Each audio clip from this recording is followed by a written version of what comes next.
Yes, good afternoon, everyone.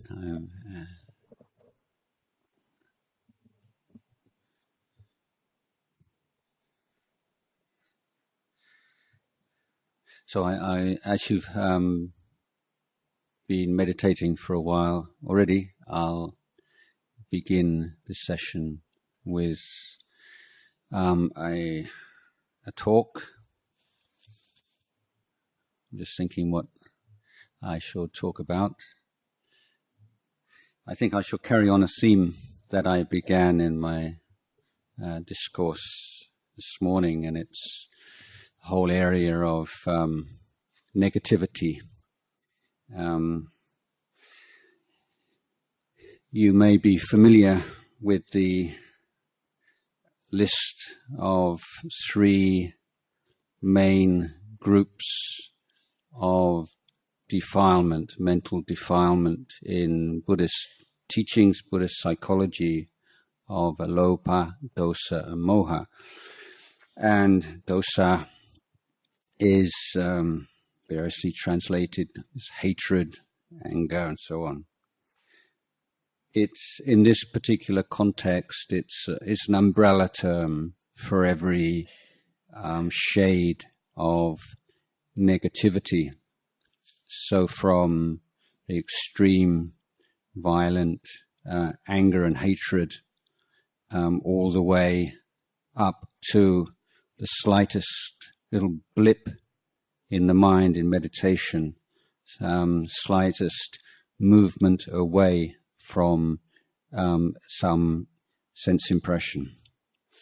So what unites all these phenomena is rejection of a unwillingness to be with the present phenomena, a wish for it to be something else. In daily life, it could be simply, I don't need this, or it could be the general sense of irritation and frustration with the vicissitudes of daily life and the things going on around us. When that negativity is expressed in certain personality types, it's more likely to turn into depression. Some people meet difficult, unpleasant situations. They become very hard and aggressive, or try to develop some kind of armor plating. Other people fold in upon themselves and become depressed. So this is the whole area of human life that I'd like to discuss this afternoon. The fundamental teaching of the Buddha, the Buddha compared it to the elephant's footprint, just as all the footprints of all the animals in the jungle will fit within the elephant's footprint, so all of the Buddhist teachings fit within the Four Noble Truths. And in my travels throughout the world and meeting Buddhists from other traditions, I would agree that the Four Noble Truths are the teaching that unifies all the different Buddhist traditions. So in that formulation of the Four Noble Truths, the Buddha said that dukkha, suffering, arises from craving. Now, first point to make is that desire is divided into 2 categories. So volition, aspiration, and motivation, all of these factors can be considered in the wholesome or unwholesome, skillful or unskillful side. So craving is the kind of desire that arises naturally, immediately, or spontaneously whenever we lack a true understanding of the way things are. The wholesome kind of desire, in Pali is a different word for it, chanda or Dhamma chanda or kusala chanda, is that kind of desire that arises from a correct understanding of, accurate understanding of the way things are. So, for instance, seeing the reality of human suffering and injustice, cruelty, and wanting to help to do something about it would be considered the wholesome kind of desire. It's a desire founded in, arising from a clear perception of the way things are.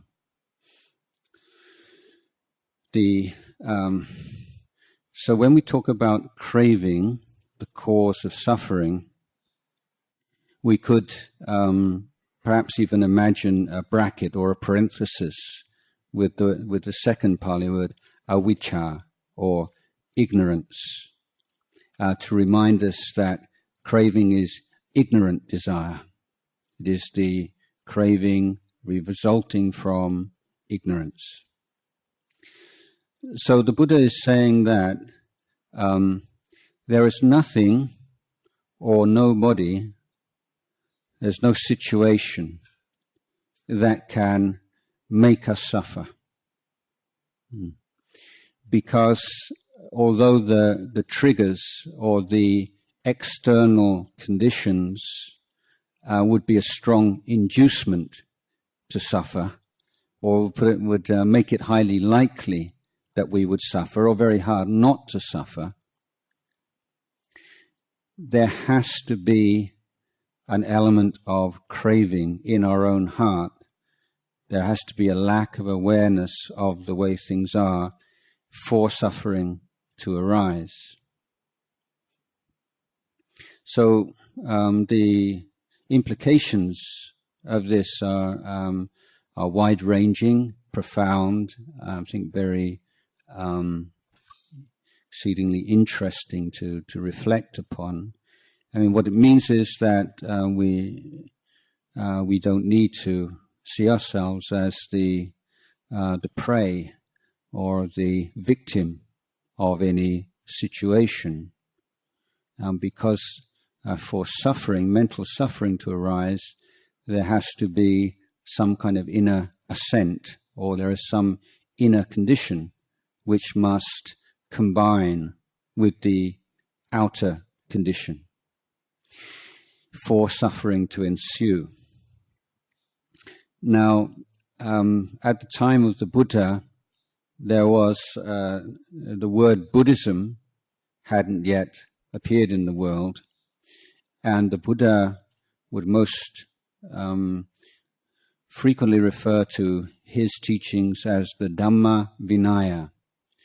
So the Dhamma or Dhamma, I'm sure you will be reasonably familiar with. Vinaya, perhaps not so much. And the word Vinaya, that most people are, the sense of it that most people are familiar with is of the monastic discipline. We say the Pratvinaya in Thai, which refers to the monk's discipline. In fact, Vinaya has a much wider meaning than simply the monastic discipline. It refers to all of the ways in which we seek to create or to influence the external world in such a way as to provide optimum conditions for the practice of Dhamma. And so in setting up the monastic order, the Buddha wasn't compelled to make compromises with the existing social conventions and political systems in northeast India, he was able to create an institution which was defined by rules, conventions, which he established himself. For this reason, the monastic order has always considered the Buddhist community par excellence, in that it was set up by the Buddha, its parameters, its conventions, its culture was all established from nothing by a fully enlightened Buddha. Whereas the Vinaya for lay Buddhists is not, cannot be as refined, as complex, as supportive, and has to make so many compromises with non-Buddhist forces in the world. But nevertheless, the idea is, as far as possible, to create conditions within one's family, one's community, one's culture that support goodness and kindness and wisdom and compassion, and do not support all of the conditions that pull down or undermine those qualities in our hearts and minds. So, having said that, we begin with right view, understanding expressed in the Four Noble Truths, that our suffering can never be solely the result of the actions of others. At the same time, that is not a teaching of passivity, that therefore Buddhists should seek to deal with their own minds and prevent suffering arising in their own minds, and to take the oppressive or difficult conditions as given. On the contrary, we are taught to seek to amend the unsatisfactory external conditions as well. So this isn't an either-or teaching, or one is kind of throwing up our hands in despair at the iniquity of the world and let's just close our eyes and meditate and go off and live in a happier place, even if it's only for half an hour a day. What we are learning in our Buddhist practice is wisdom and skillful means and compassion to develop both in terms of Dhamma and Vinaya. To give a very simple example of this, many people complain of mental agitation and neurotic worries, and there's a whole kind of thinking process out of control phenomena that's so common in the world today. And what is the kind of the magic bullet, the magic pill, the Buddhist technique that will free me from this? And whereas there are effective Buddhist techniques of dealing with mental agitation, there is also the need for us to look at our life, our daily life, and see if we are creating the conditions for mental agitation in areas in which we don't really need to do that. So if you have a big mess on the floor, and you say, well, have you got a good cleaning agent, one which will effectively remove all these stains from the wood? And the answer would be, well, yes, I do. It's hard work, but it would make sense to be a lot more careful about not letting the floor get so dirtied and stained in the first place. And so in looking at our minds, it's not like Buddhism or the latest kind of panaceas in the West, like secular mindfulness or whatever the latest fad of the day is, that this is going to make everything better by itself. It leads a wide-ranging review of the way that we live our lives, including how we spend our time, how much time we spend on our computers, on our smartphones, watching TV and so on and so forth, in order to create a way of life which is, as far as possible, in harmony with our spiritual goals and aspirations, or at very least not in direct opposition to it. So the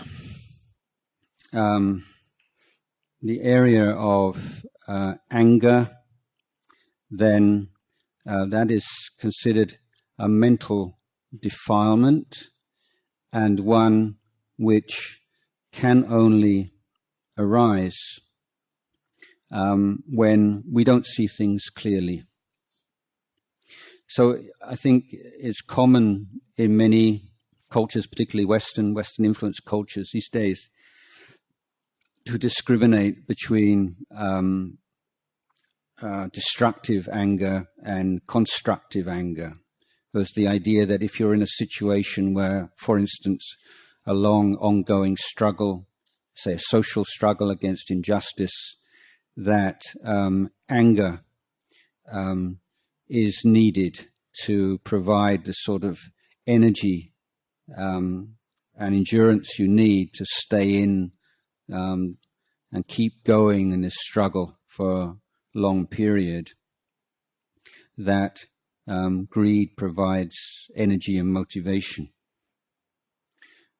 The Buddhist critique of this view would be that anger only ever makes things worse, both for ourselves and others, and that anger is a coarse emotion, one that feeds on mistaken thoughts and perceptions, and in turn provokes further mistaken thoughts and perceptions, and the angry mind is one which lacks subtlety, ability to detect the nuances of a situation, one which has the wisdom to be able to look into the causes and conditions underlying phenomena and to apply oneself to remedying them as best one can.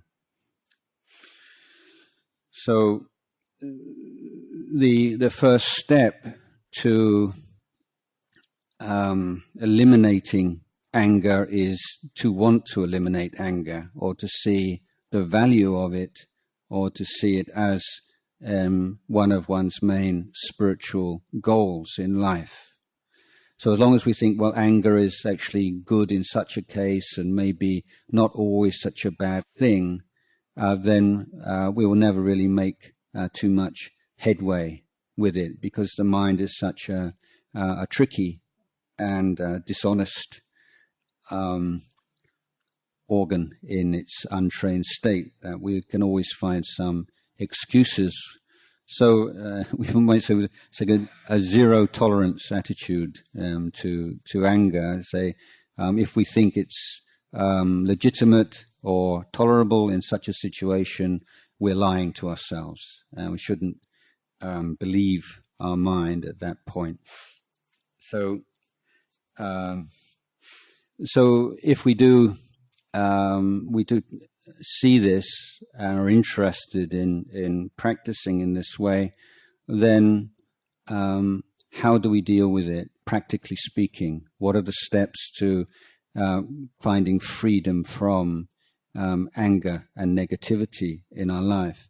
Well, there are three main areas which correspond to the three trainings, which are in itself, that's the idea of the Jayasaro, the three training, is a summary of the Eightfold Path. But in the threefold training, we need to train in the area of conduct, emotion, and understanding. And this is an organic and we call holistic kind of training, in which it's not step by step, but all three areas need to be addressed simultaneously. So in the area of conduct, then the tool that we employ is volition or willpower. So willpower is, and volition is, a somewhat limited tool, but it is the most effective tool for making immediate and radical changes to the quality of our life. So in the case of anger, we cannot, or it would be foolish to decide that, oh, now I'm a Buddhist, or now I'm a spiritual person, I'm going to love everybody, I'm going to be full with forgiveness and try to create a kind of a new spiritual persona for ourselves, because it's just not possible to do that. We can't change or prevent the arising of emotion through an act of will.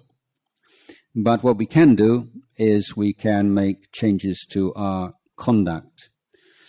We can make a decision that even though I still get angry or offended or irritable, I will not express those negative emotions physically or verbally. So this is not, this is a crucial, I make a crucial distinction here. This is not saying anger is bad. If I feel angry, I'm a bad person. I'm not really a spiritual person. I'm a hypocrite. Nothing like that. What we're saying is that it takes a long time to reduce and eliminate anger and negativity in the human mind. But what we can do is, right from day one, as it were, is to make a decision not to impose these emotions on the people around us. In fact, the keeping of precepts, and in particular this first precept, we can term as one of the most wonderful and beautiful gifts that you can give to family and community, because all of us, I believe, need to feel safe. And if we don't feel safe in any way, it's painful, and it's very unlikely that we will realize any kind of inner peace or happiness. So that sense of safety and security is fundamental to any quality of life. And that if we make it clear that no matter how we feel, we will not abuse anybody physically or verbally, we are giving them the gift of safety, giving them a wonderful gift. And if you live in a community where everyone freely gives that gift to everyone else, as in a monastic order, then you have foundations for very happy social life. Now, whereby refraining from acting upon negative emotions and thoughts and volitions, the effort or the intention to refrain allows us to stop that habitual tendency to act aggressively or to react aggressively to things we don't like or don't suit us. And so the case where the thought to speak or act aggressively arises, we wake up to it. We're aware of it as an aggressive impulse because of our commitment to the training of not acting aggressively or speaking aggressively. So we wake up, we see what's going on in our mind. Mindfulness arises, in other words. And once we stop, we interrupt that habitual stream of consciousness, then there is an opportunity for making rational and wise, skillful decisions as Is this right? Is this wrong? Do I want to do this or do I not? What alternatives are there? What better alternatives are there? So that kind of skillful, wise decision-making is conditioned by the ability to stop and wake up in the midst of habitual, unwise streams of thought and condition. So this is the role that volition plays in this training. Every time we act upon an angry impulse, we strengthen the tendency to be angry in the future. This is the law of karma. Every time we let go of that volition to act, speak with anger, that anger is deprived of nourishment. It withers. And so we can see over the course of time that there is the desire, the volition to act out of anger starts to atrophy because it's never acted upon. Just as a muscle never used becomes weak and atrophied. But this is, of course, not dealing with the anger itself. And for more profound practice, we seek to systematically cultivate the virtues which most directly oppose or undermine anger. And there are many such positive emotions, but I'll pick out three in particular. One, mindfulness. Secondly, patience or forbearance. And thirdly is loving kindness. So loving kindness is most obviously the direct opposite of anger. Wanting somebody to be happy, wanting someone to suffer. These are direct opposites. So the extent to which we can create this desire for all beings to be happy is creating a way of looking at the world, a way of being in the world, which is going to reduce the likelihood that the negative emotions will arise in the first place.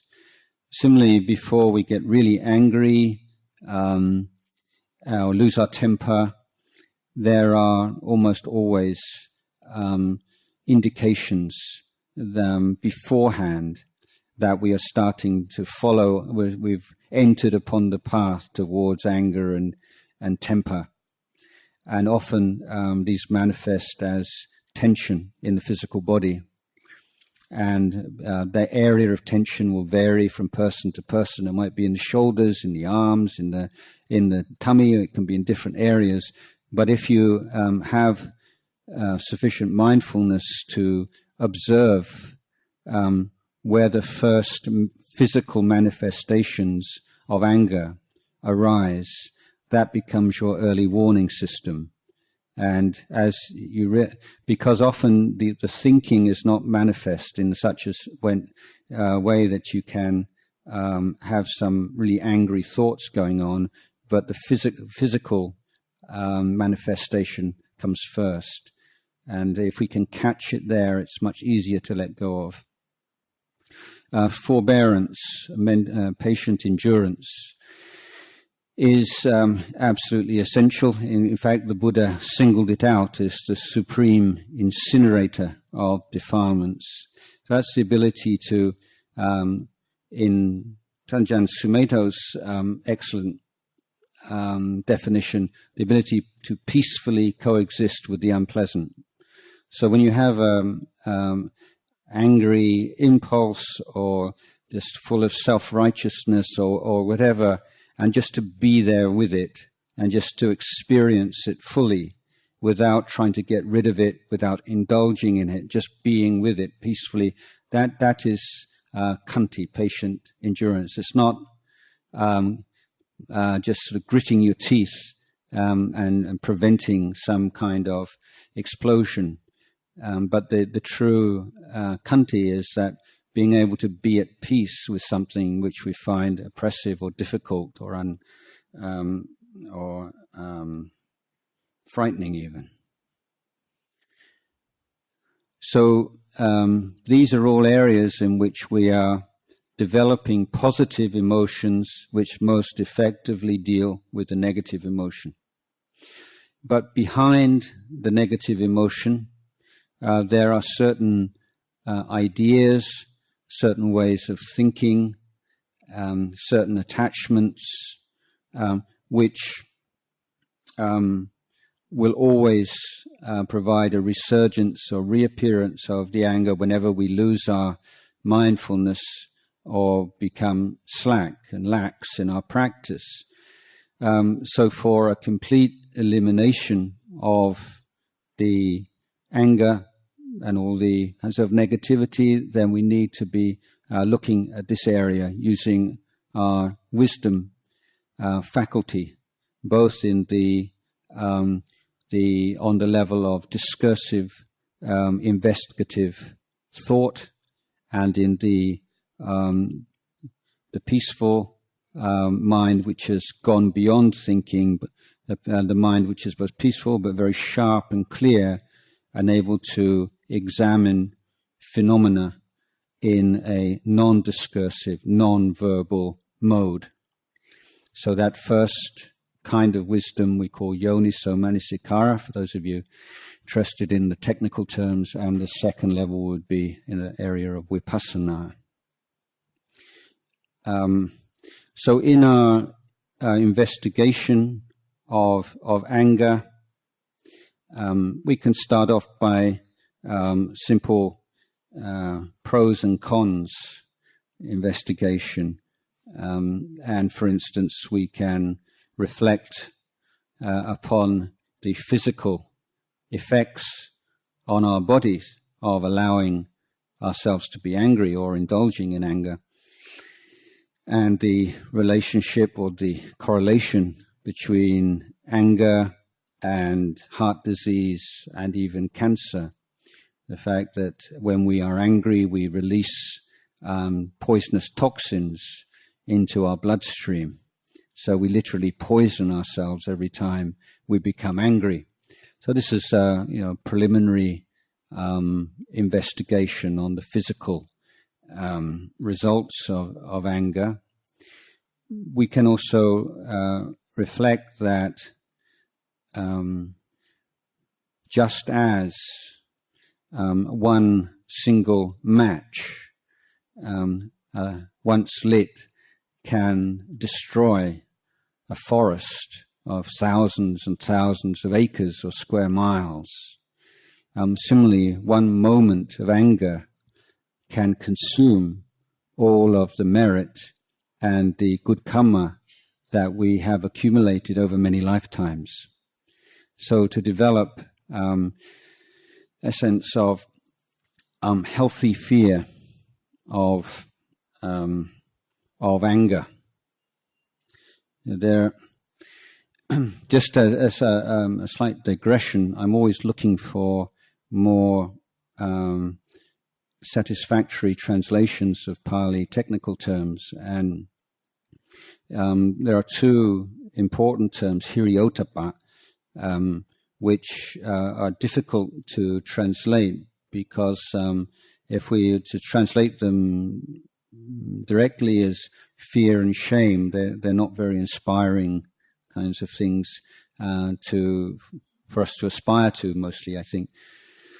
So these technical terms do have specific meanings, and I have in the past been translating them as intelligent fear and intelligent shame, and recently have decided on adopting the term healthy. So a healthy fear of consequences is my chosen translation for the word otapa. So this kind of fear, which just arises in a very healthy way when you see that a particular course of action is going to cause suffering for yourself and others. So it's not a neurotic fear, it's a healthy fear. And by reflecting on the law of karma and the terrible karmic consequences of acting with anger, then this healthy fear can come up and creates a protection against those angry actions and behavior. So that helps to strengthen the first area of training in sila or precepts. The whole the area in which we focus a lot of attention is in looking to the degree to which anger is the function of frustrated craving. So when we want something very badly and we don't get it, how do we feel? They say many people will feel angry. Other people might feel depressed. But that unwillingness to accept that we cannot get our own way is major cause of this kind of anger and negativity, particularly if we've been brought up in such a way or lived in an environment in which we are used to getting our own way. The more we take that for granted, then the more we will be offended when we can't get what we want. The sense of self is very much a factor here. When we have an idea of who we are or who we should be seen to be or how we want others to see us, then if, for instance, we feel we're at a certain kind of level, a certain kind of position, a certain status, and we expect to be treated accordingly, respected accordingly, and we're not, be a major cause of anger. So this unwillingness to be with certain phenomena, because it offends our idea of how we should be or how we should be treated, this is a fertile ground for anger to arise. The perception of self and others, the way that we create these independent, self-existent entities, me and you, out of the raw stuff of experience, is what lies behind this kind of anger at an even more profound level. There's a favorite story of mine of the man with the new boat, which he's very fond of, rows it into the middle of a lake, and suddenly there's a crashing sound. He looks behind, somebody's rowed his boat into this man's boat and caused considerable damage. The man is, quite naturally you might think, angry. How could you be so foolish? Big lake, two small boats. How could you be so foolish? And so on and so forth. So he goes back to his to the jetty, repairs the boat. It's as good as new. Sets out again, and who'd believe it? But something crashes into his boat for a second time. Second time, same amount of damage. He looks around, and there's nobody rowing the second boat. It's just floated away from its mooring. So if you can imagine yourself in that position, and you're going to ask yourself, if you were angry the first time, would you be so angry, as angry the second time, given that the damage to the boat is the same in both cases? I think that most people would answer that they wouldn't be so angry the second time. Why not? Because there was nobody who did it to me. So this is a way of illuminating this idea that we create he did something to me, and how that is the painful thing. That is the thing that brings up the emotion. Because in the story, as you remember, the damage to the boat is identical. So it's not the damage which is the question here. It's he did that to me. Who does he think he is? Or why is he like this way? And so we have this, we create this idea of fixed people, and fixed me, fixed him, fixed her. And then we have all these ideas about how they should be. They should be like this. They shouldn't be like that. They should speak like this. They should understand. Why did you do that? I told you before not to do that so many times. What did you not understand? Why don't you do? So this why? Why are you the way you are? Why do you do the things you do? You shouldn't be the way you are. You shouldn't do the things you do. And this way of thinking, which is comes naturally to us, but is in fact one of the major causes of our suffering, we can see has the most detrimental effects when we apply it to ourselves. So a sense of angry and unforgiving of ourselves for foolish things we've done in the past. I think that many people carry around this sort of self-loathing or self-hatred or aversion to self, partly because they think it's kind of virtuous to do that, in the sense it's taking responsibility for their actions in the past, and that without it, it would be like they were not taking full responsibility. They got away with it. But in fact, when we think in this way, we're making a fundamental error. My analogy here is if you have a house and all the windows and doors are left open, then naturally anybody who wants to walk in can, whether it can be a good person or a bad person or a serial killer. Anybody can walk in if the doors are open, windows are open. But if the persons who come into the house go on to do really nasty or foolish things, then we don't blame the house. We don't say it's a bad house. But the cause and conditions for this to take place were that the door was left open. So the analogy here is that our minds, when they lack training, cultivation, are like houses with the doors left open, and negative mental states can come in.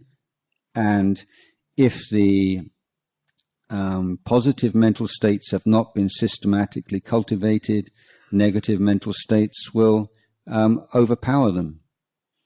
And then the consequences of that will become obvious. So it's when we say, because I did a bad thing, therefore I am a bad person, that we make a fundamental error.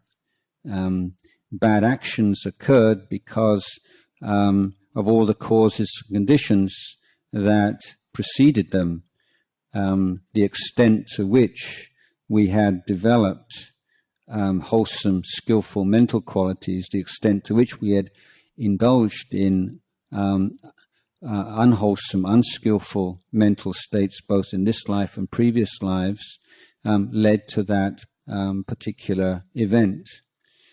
And if we understand it in this way, rather than viewing our life in terms of selves acting and being acted upon, but coming to the what we can experience in the present moment, which is mental states rising and passing away, we can see, well then, we can make amends for that by seeking to cultivate the wholesome mental states assiduously, and to sincerely find skillful means to reduce and eliminate the negative mental states. So there's no room for anger here. So we don't need to hold on to anger, because it is always making things worse and clouding our vision of the way things are, coarsening the mind, and preventing us from creating happiness, welfare for ourselves, and happiness and welfare for others. So the more if we develop our meditation practice and we begin to develop more subtle and peaceful states of mind, and to see how beautiful those states of mind are, then there will also be a natural comparison, and coarse mental states become experienced as coarse, not just an intellectual recognition of them as being coarse, but we feel a natural shying away from them. And this is what we call a natural or healthy shame. So it's not a shame I'm bad, but it's a sense of this is ugly and coarse, and just moving away from it. So in that sense, the cultivation of positive emotion can also feed into the wisdom practice, in that it gives an emotional ballast or an emotional backup to the investigation. When we practice meditation and we begin to see clearly for ourselves mental states, positive, negative, neutral, arising and passing away according to causes and conditions, our idea of ourself changes, our idea of who we are changes. This isn't, this Buddhist practice is not just a way of reducing tension and giving us some kind of pleasant abiding, but it is revolutionary rejigging and re-education of our whole sense of ourself in the world, because we're seeing every part of ourself that we have created and fitted into this narrative of me and my life as only having a very contingent and conventional reality. And it's here that the root of anger and other defilements is ultimately uprooted and destroyed. So this is some thoughts and reflections on this one large area of Buddhist practice and cultivation, dealing with negativity, anger, and all of its various manifestations through the practice of the threefold training. So I'd like to offer this to you for your reflection.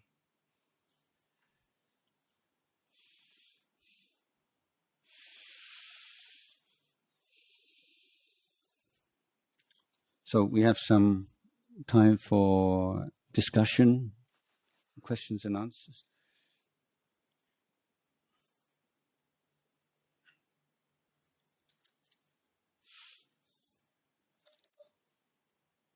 It doesn't have to be about the talk, it can be about anything at all you'd like to talk about. Started off on greed, hatred and delusion, but you didn't get much past greed. Hatred. Yeah. So. Yeah, well, it would take all day. Yes, so I just chose this one area. Yeah. But avijja, because you mentioned avijja. Delusion and avijja are the same? Yeah, technical distinction, isn't it? Avijja, you can't develop a practice of awareness of avijja. It's like the fundamental condition of not seeing the way things are. Moha is more particular manifestations of this lack of understanding, or so, for instance, like mental confusion would be an aspect of moha, but not, I would say, it would be avijja. So these are all connected, of course. And I was saying, did make the point that anger or all of those negative emotions are bound up with the craving and desire, and that when you are frustrated in your desire for things, then you feel anger, or you feel offended, and it's not right, or you should have. Sometimes you feel you have a right to get the things that you want, and feel angry when you can't get them.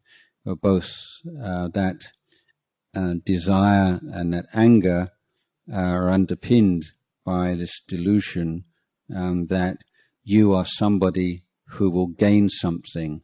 You will become something more complete by gaining a form, a sound, a feeling, an idea, an experience. So this idea that I am basically lacking something which can be provided by something outside of myself. So there are these three things are always related to each other.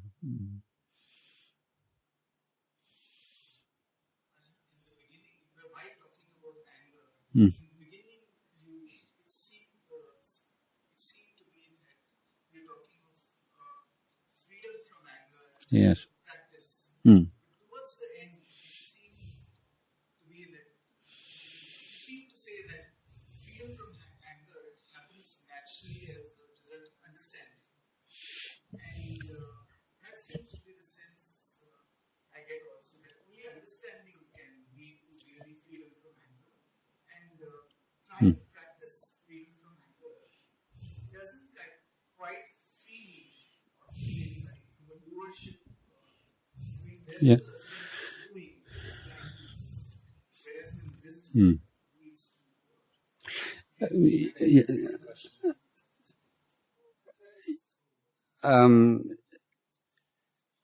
So freedom from anger as being something that arises naturally or arises through a series of practices.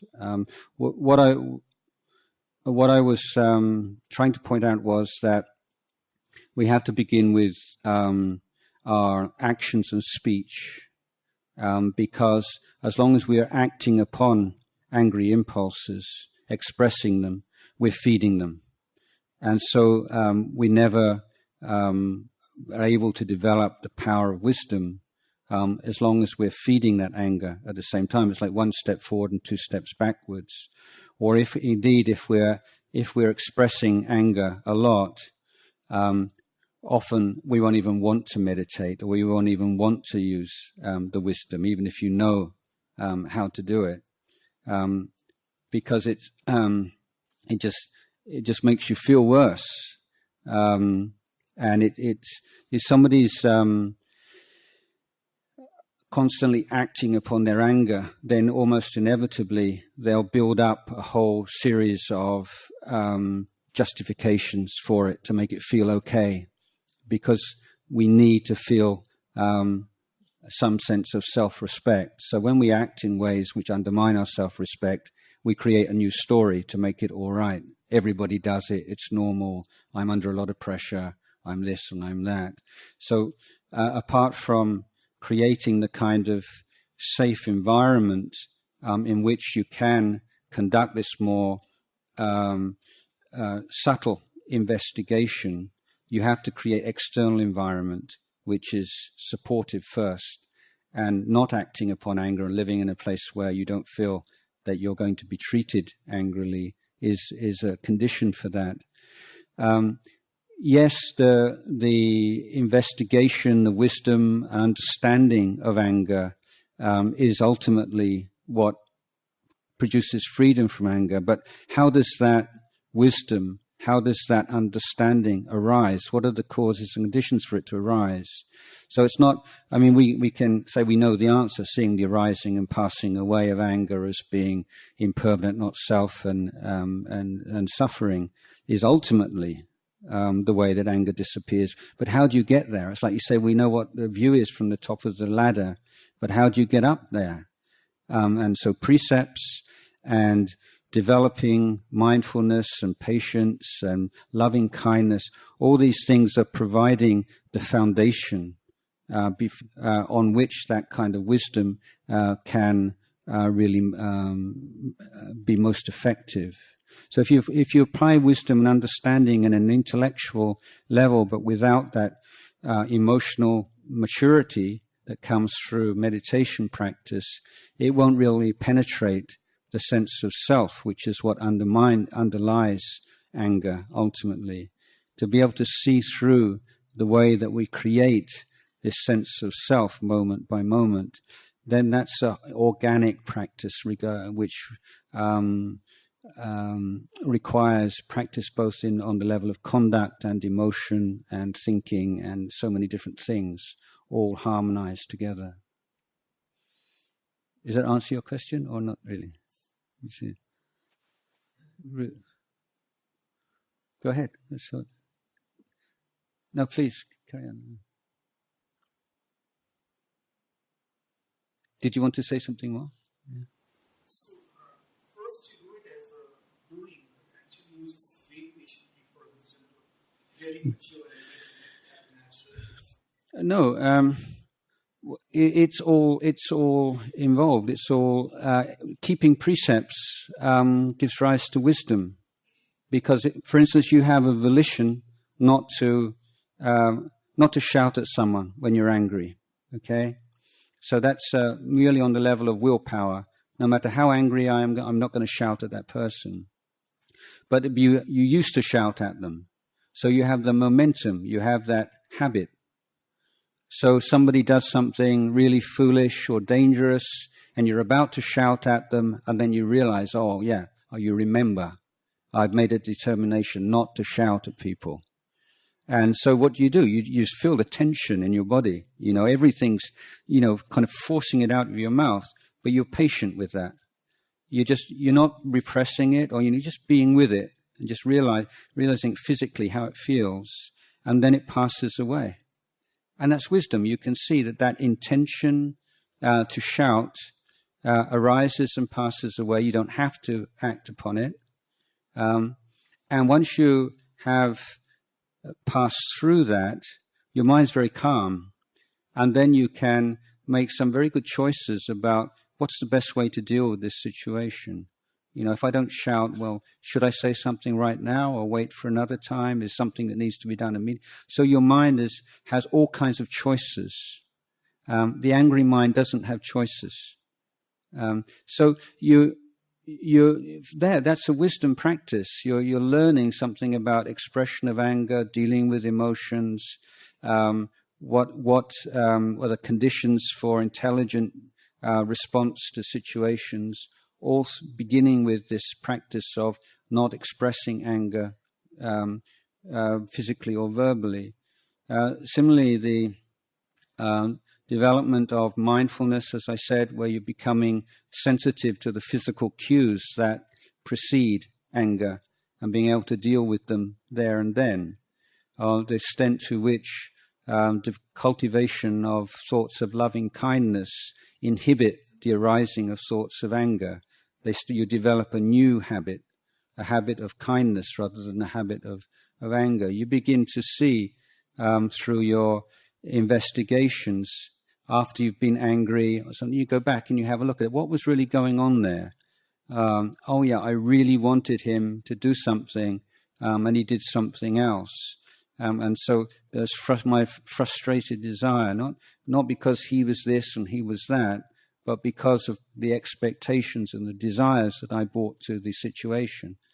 So these are all the various aspects of the way that we're dealing in a very kind of organic way, wherever in certain circumstances then the precepts come to play a major role. Other aspects, it's the meditative side. And then leading finally to this vipassana, which is a very high level, and it's only an enlightened being that reaches that level, where the sense of self and others and the attachment to mental phenomena as being self is finally abandoned.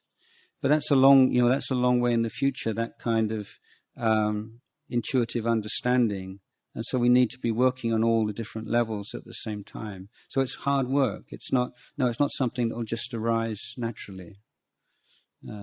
Unless it'll arise naturally when we put a lot of work over a lot of years into creating the conditions for it to happen naturally. Yeah. So it's just like the old argument between slow and gradual and sudden enlightenment. Yeah, I mean it's a sudden enlightenment after many years of gradual enlightenment. So, yeah. Okay, somebody else, yes. He thinks something about anger and its sort of vibratory existence within the body. It seems to me that when we're on the cushion, yeah, kind of out in the world, buffeted, and yeah, actually we're on the cushion, we have an opportunity, when those stories start churning, getting going, we have an opportunity to really be able to come into relationship with the physically felt charge of anger in the body. Yes, I would say another point I didn't make in the talk is, why, I mean, people get angry and lose their tempers a lot. Well, one reason is they want to. I mean, there's always a part of us that actually enjoys being angry. And if you're particularly in a situation in which you feel disempowered, traditionally women or anybody and where nobody listens to you. Now, when's the one time when somebody will actually pay you attention? When you shout at them, when you're angry, and that feeling of suddenly power that arises. Everybody's looking at you and everybody's interested, and that's the hook. That's the hook. That's how people get caught in anger. It's a kind of intoxication. So that's one part of it. But in a meditative sense, then we can be aware of it as vibrations, as energy. And if we can take away the story from it, separate the story from the energy, and then just be aware of it physically, then we can just feel it just naturally. We can actually, you can create the perception of it just draining away into the ground in a very natural way, or create some kind of mental image of it dissipating in a natural way.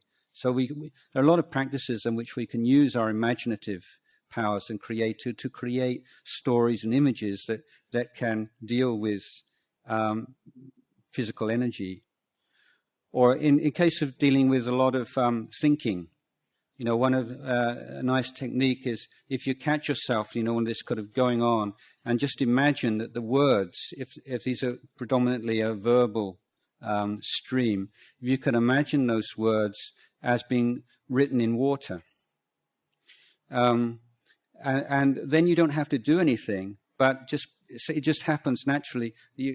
Something in your brain just sort of dissolves those words in the water without you feeling it's something that I'm doing. And that's a very natural and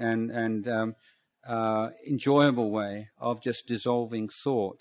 It's not like I'm trying to do something to stop myself thinking, but when it's visualized as words in water, it happens by itself. So there are many ways that you can, sometimes we think like thinking is kind of the enemy in meditation, but well-disciplined thinking can actually strengthen meditation in many areas, and whether it be creating stories and creating patterns and images which reflect the kind of thing that you want to do, whether it's a healthy, natural kind of way of dissipating negative energy or to dealing with thought, as I just mentioned. I have a question about delusion and compassion. Sometimes, if I'm compassionate, sometimes it's just me projecting an opinion. They're not practicing well enough. Sometimes it's me projecting an opinion of them not being good enough. And that would arise compassion. And this is, for me, this is not correct. Yeah. And that balance, and I'm starting to think that opinions are just this mode that opinions are nonsense, but that's just so if you could comment on that. Yeah, well, I don't think you have to separate. I mean, the compassion is the response to human suffering. But that idea of whether people are at the level they should be or shouldn't be, or they're doing that's something separate from compassion. Two different things. So should compassion only be for somebody that is in physical pain and asking for help? Not physical pain, mental pain. But we're all no. I mean, it's just as your mind becomes clearer, then the Brahma Viharas just start arising very naturally, and it's it's a good measure of the maturity of your practice. That when you see people who are suffering in any way, then you just feel that you want to help them to be free of suffering. So this idea of the Theravada as being sort of very self-centered and so, I don't see that. I mean, just see that the reduction and elimination of suffering wherever it appears just becomes a natural preoccupation of the mind as you practice more. Whether it's her suffering, his suffering, my suffering, that doesn't really play a major part in it so much anymore. But yeah, views and opinions. I mean, I'm, my age now, it's like I was trying to. I like to come up with similes and analogies, and it's like now if you can imagine your views and opinions like a ball in your hand. So now, like at my age, I mean, my views and opinions feel like a tennis ball in my hand. It feels like this, but because of my age and standing in the Sangha, for many people now, it's like a cricket ball or like it's really heavy ball. So I have to be careful because sometimes I express an opinion, and for me it's just that much, But for many people it's like gospel truth, and it's like wow, that's your opinion, But I mean, it's just I've been wrong. So I think surely as you get older, you just have a whole huge database, surely, of all the times you've been wrong. I do anyway, and I try not to forget all those times. And if you're somebody who's overly self-confident, you should definitely try to cultivate or to keep such a file in your mind. And if you're someone who's just the opposite, lacks self-confidence, you should open a file with all the times you've been right, and refer to that at regular intervals.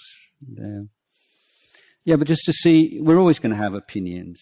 I mean, our culture, our background, and so on, and it's all right. But it's more, this is an opinion. But if you find that often you find yourself in a meeting, and there's some kind of discussion, and then and you find yourself defending an opinion that you don't have anymore.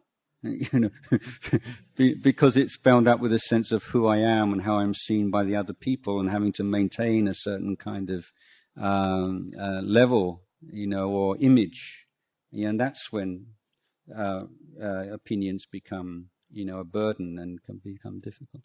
Sorry, was there somebody? Is that why you should not write books? Shouldn't write books. The point of having them to defend this opinion that you have written down.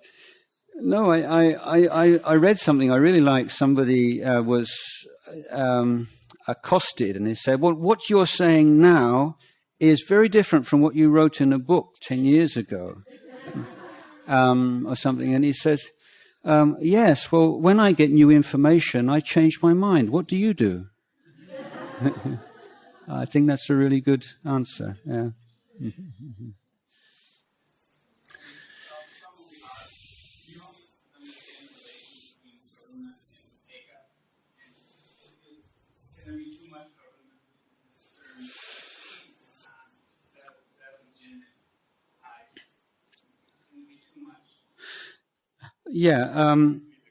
Yes, so someone's asking in the Brahma Viharas, so kind of the four elevated or what are they called? The four divine abidings. I'm thinking in Thai. Yeah, there is loving kindness or metta, karuna, compassion, mudita, sympathetic joy, and upekkara is equanimity. So the question is, can there be too much compassion, and then it becomes the mind is overly swayed by pity. So I think ki songsan is more like English pity rather than songsan meaning compassion. So it's one of those few cases where English has a kind of a notable distinction in this area. The reason why the Buddha taught so often in terms of groups of dhammas, groups of virtues, is because he understood the relationship between them. These are not just arbitrary groups. And when we take things out of context in Buddhist teaching, that's when we start to get confused or to misunderstand. So those four have to be taken together. And we can also say that in every group, almost every group, there will always be a representative or a word meaning wisdom or one aspect of wisdom. And in the four Brahmaviharas, then upekkara is the wisdom factor. So, and so equanimity is not the same as indifference or neutral feeling. It's the evenness of mind which comes through profound reflection on the law of karma, that we all, at the end of the day, we are all the owners of our karma, heirs to our karma, and so on. So this is always in our back of our mind. You see someone, you really want to help them to be happy, but you know there are no guarantees. Maybe you can, maybe you can't. You see people are suffering, you're going to do everything you can to help them. But whether or not you'll be successful depends on all kinds of factors outside of your control, not least of which is their karma, which they've created in the past. So it's a kind of a neutral gear. So metta, karuna, mudita, they're more kind of sort of positive things, you're going out. But then upekkara, you're just coming back in and conserving energy when you can't, right now, you can't do anything. So perhaps, some people really want to help somebody, and then someone is really caught up in drugs or something, and you really do everything to help them, and then they just reject you or betray you, and then many people just feel, oh, that's it, write them off, or I did what I could, or just feel, really, I'm hopeless, I thought I could help them and I couldn't. But with upekkara, you say you do everything, okay, it's just nothing's happening now, it's just not working. So you withdraw and you take care of your own mind. And even though, well, this is just, the causes and conditions are like this right now. But there's also within that a readiness to move back into more active mode of helping and doing when things change or when things would be most effective. So upekkara is really inseparable. It's the wisdom faculty that oversees the other three Brahmaviharas.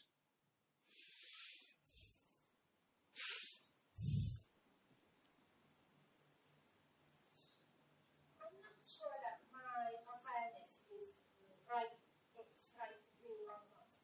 One day, I just realized that I've never suffered in the present. My suffering happened either in the past or future. The moment that I know that I suffer, it's not suffering anymore. And the same is true with the happiness.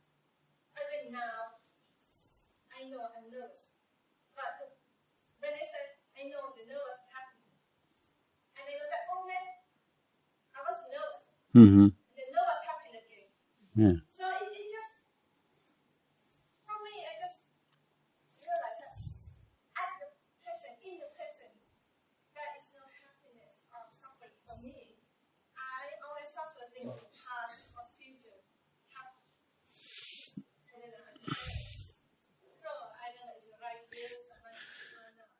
Yeah, I think that it's a wise observation that well, let me go back to the Four Noble Truths again. The first Noble Truth is there is suffering.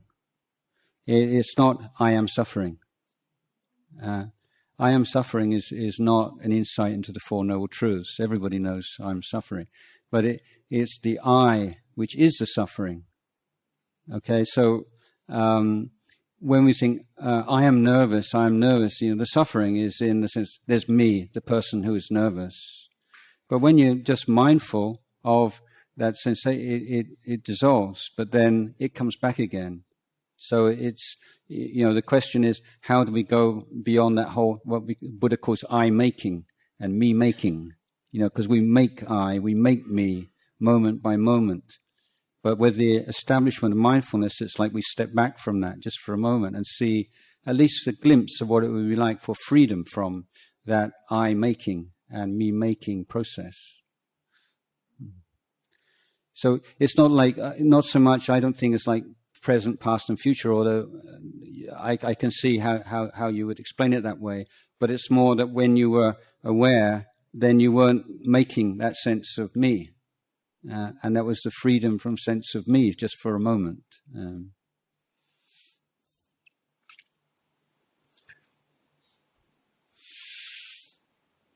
else have a question? Didn't see you there.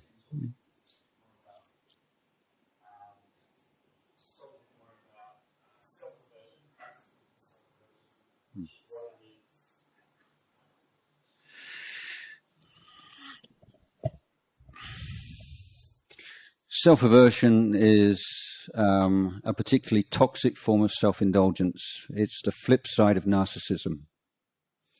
Okay, that's the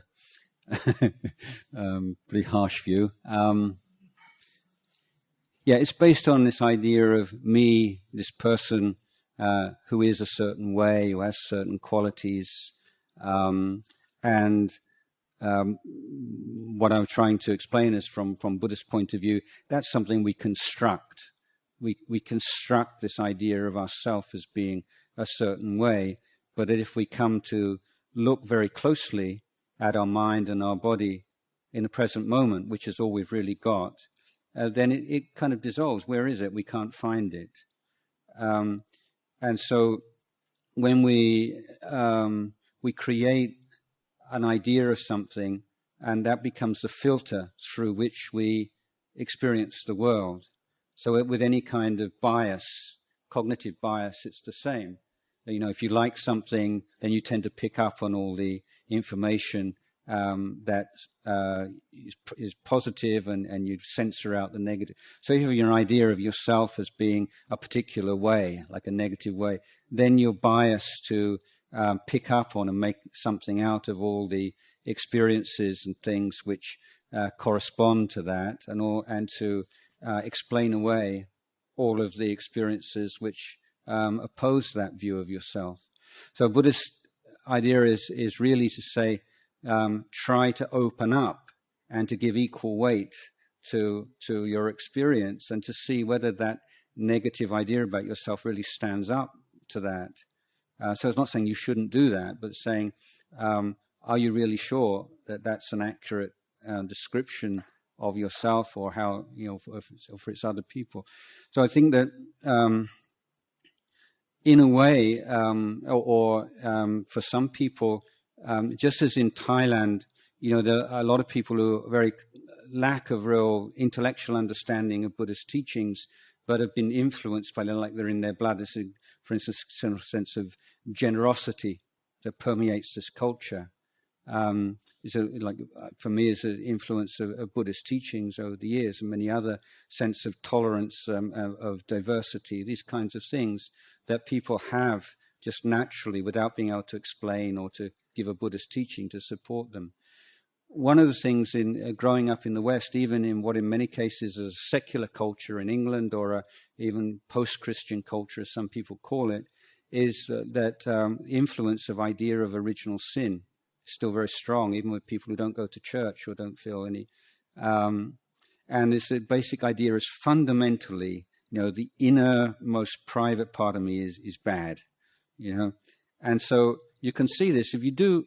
Often people do some really good thing, and they've got this really kind and pure intention, and so many wholesome, good, kind thoughts in the course of this, and then just suddenly a rather ignoble thought arises, or everybody's going to praise me for this, or I'm going to get this or get that. And then you pounce on that and you say, yeah, that's why I'm really doing it. And the conceit of the cynic is like a cynical point of view is more realistic. You know, I'm being honest about how I really, so the more negative you are, the more realistic you are.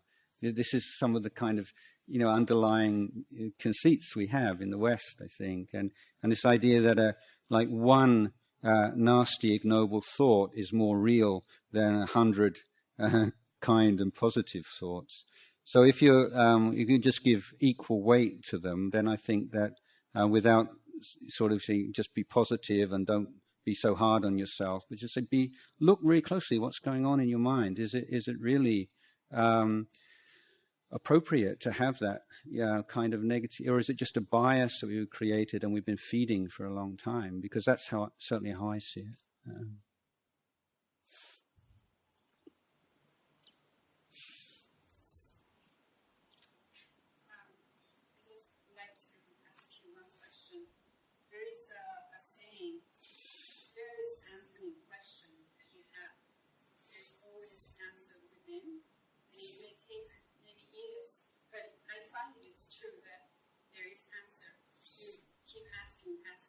And meditate and keep working, and eventually I feel that okay, I found the answer, but maybe it's energy, maybe it's a deception or whatever. I just feel I'm satisfied with whatever the answer for the moment. The answer always means nothing.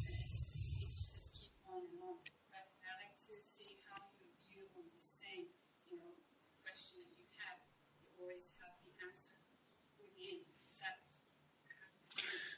Yeah, so for those of you who can't hear, the lady was saying that she feels that the answers lie within, and we just keep questioning and looking over and over again, you find answers for yourself. It seems there's always an answer waiting if you're persistent enough and keep looking and inquiring. Is that correct? Yes. I would agree. I would first of all say that I think generally speaking, we're a bit too much obsessed with answers and not enough with questions. We don't ask good enough questions of ourselves, or we ask pointless questions or trivial questions. And we spend a lot of our life pursuing answers to trivial questions. So a little bit more attention on the quality of questions we ask ourselves, I think, is very worth considering. And obviously, you're asking important questions about your life, and I think that the more mindful you are, the more clear your mind is, then the more you're in touch with how you really feel about things. So there's more communication with yourself. But having said that, it is also easy to develop mistaken ideas, or to have mistaken views, or to have wrong answers. We can find the answer within us, but whether or not it's the right answer might not always be the case. And this is why we need to be studying the words of the Buddha and the great masters, to just as a check. Maybe we come to an answer and then we need to check it with what the Buddha said, and if it's conflicting, then we need to maybe go back and have a look again and to see whether we're so sure in our answers. But I think that that's a very good practice, and that inner inquiry is something which we can find very much in the lives of great masters. Ajahn Chah, my teacher, talking about his life, often informing like internal dialogue, asking himself questions. What is this? Why is it like this? So I think this is a sign of how we develop wisdom, by developing this inner inquiry. It's very, very good. But we do need some study and some reference to teachings of the fully enlightened beings to make sure we don't get off course. Yeah.